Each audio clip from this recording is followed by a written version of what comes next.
Building बनाने से सिर्फ हमारी पूर्ति हो जाती है, हमारा विकास हो जाएगा। नगर पालिका के जो चुनाव है ये स्थानीय है, इनसे सरकार बननी है और न इनसे सरकार गिरनी है। उत्तर प्रदेश निकाय चुनाव को लेकर शामली से जनता ने साझा की अपनी समस्याएं। प्रदेश में निकाय चुनाव का बिगुल बज चुका है। शामली जनपद में प्रथम चरण में 4 मई को मतदान होना है। 24 अप्रैल को मुख्यमंत्री योगी आदित्यनाथ ने शामली के 10 निकाय चुनाव के प्रत्याशियों के समर्थन में सभा की थी। स्थानीय मुद्दे होंगे या मुख्यमंत्री की अपील का कितना प्रभाव पड़ेगा, शामली की जनता के मन में क्या है, जनता जनार्दन से खास बातचीत में आइए देखें हमारे संवाददाता की रिपोर्ट। सहारा प्रणाम, शामली से मैं कंवरपाल सिंह। सहारा समय के विशेष कार्यक्रम में आप सभी का स्वागत है। प्रदेश में निकाय चुनाव का बिगुल बज चुका है। शामली जनपद में प्रथम चरण में 4 मई को मतदान होना है।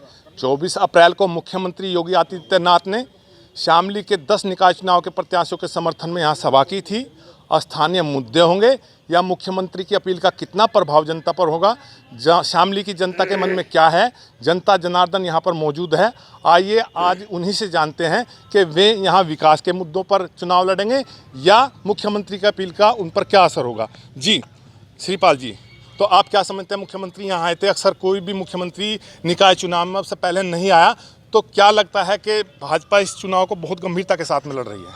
सम्मानित उत्तर प्रदेश के हमारे मुख्यमंत्री योगी आदित्यनाथ जी को मैं नमन करता हूँ। वास्तव में नगर पालिका के जो चुनाव हैं ये स्थानीय है, ये कोई न इनसे सरकार बननी है और न इनसे सरकार गिरनी है। इसमें तो हमारे माननीय मुख्यमंत्री जी आए हुई, तो उनका मैं सौभाग्य मानता हूँ और अपना सौभाग्य मानता हूँ कि वे शामली की इस धरा पर आए हैं। और एक छोटे से चुनाव में क्या वे इतने घबरा गए हैं कि भाई एक गठबंधन का प्रत्याशी को के मुकाबले मुख्यमंत्री को आना पड़ा। खैर कोई भी हो, मैं मुख्यमंत्री जी का फिर भी नमन करता हूं। और हम जो चुनाव लड़ रहे हैं ये हम चुनाव स्थानीय मुद्दों को लेकर लड़ रहे हैं। नगर पालिका के ज़्यादा मुद्दे नहीं होते। नगर पालिका के मुद्दे हैं साफ सफाई, स्वच्छ सुंदर शहर हो, पानी हो, बिजली हो, यही नगर पालिका के विशेष मुद्दे हैं। और हम इन्हीं को लेकर, सर्व समाज को लेकर, कोई भी समाज, हमारे पास 36 बिरादरी हमारे पास है और हम उन्हीं को साथ लेकर के ये चुनाव लड़ रहे हैं। अच्छा, मुख्यमंत्री जी यहाँ साफ इशारा करके गए हैं कि यदि यहाँ पर विधानसभा में उनके सदस्यों की जीत होती तो और ज़्यादा विकास होता। अभी तक मेडिकल कॉलेज बन गया होता। तो मुख्यमंत्री जी की इस तरह की जो ये अपील में करके गए, तो कहीं ना कहीं में एक तरह से जो उनके विरोधी हैं विकास के मुद्दे पर उन्हें भी साधना चाह रहे हैं। आपका क्या कहना है? नहीं, वो साधना चाह रहे हैं, ठीक है, साधना चाहिए। हर एक आदमी का लोकतंत्र में अपना मत मांगने के लिए स्वतंत्र है, हर एक को प्रयास करना चाहिए। लेकिन मैं जैसे कि मुख्यमंत्री जी ने कहा है कि अगर यहाँ से विधायक जो है हमारी पार्टी का होता तो शामली में मेडिकल कॉलेज बन चुका होता। तो मैं माननीय मुख्यमंत्री जी से पूछना चाहता हूँ, यहाँ से मेडिकल अस्पताल खुले हुए करीब 3 साल हो गए, आज तक वहाँ से स्टाफ नहीं है, तो बिल्डिंग बनाने से सिर्फ हमारी पूर्ति हो जाती है, हमारा विकास हो जाएगा। जी जी। जैसा कि आपने सुना, लोगों का कहना है कि निकाय चुनाव में भाजपा रालोदा गठबंधन प्रत्याशी के बीच कांटे की टक्कर होगी।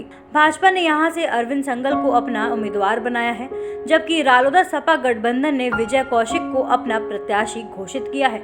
आइए जानते हैं शामली की जनता से यहां का राजनीतिक माहौल। यदि यहाँ से भाजपा का कैंडिडेट जीतता है तो क्या आपको उम्मीद है कि वो ज़्यादा से ज़्यादा विकास कार्य के लिए प्रदेश सरकार से जो निधि ले सकता है, पैसा ले सकता है, विकास ज़्यादा कर सकता है? देखिए, यहाँ पे 2 चीज़ें हैं, एक भाजपा का प्रत्याशी और एक भाजपा के जो प्रत्याशी हैं उन्होंने पूर्व में भी ये करके दिखाया है। वो पहले भी भाजपा से ही लड़े थे और उन्होंने करके दिखाया है, साबित करके दिखाया है कि शहर में बहुत ही अच्छे से विकास कराया था। अब बात आती है भाजपा की।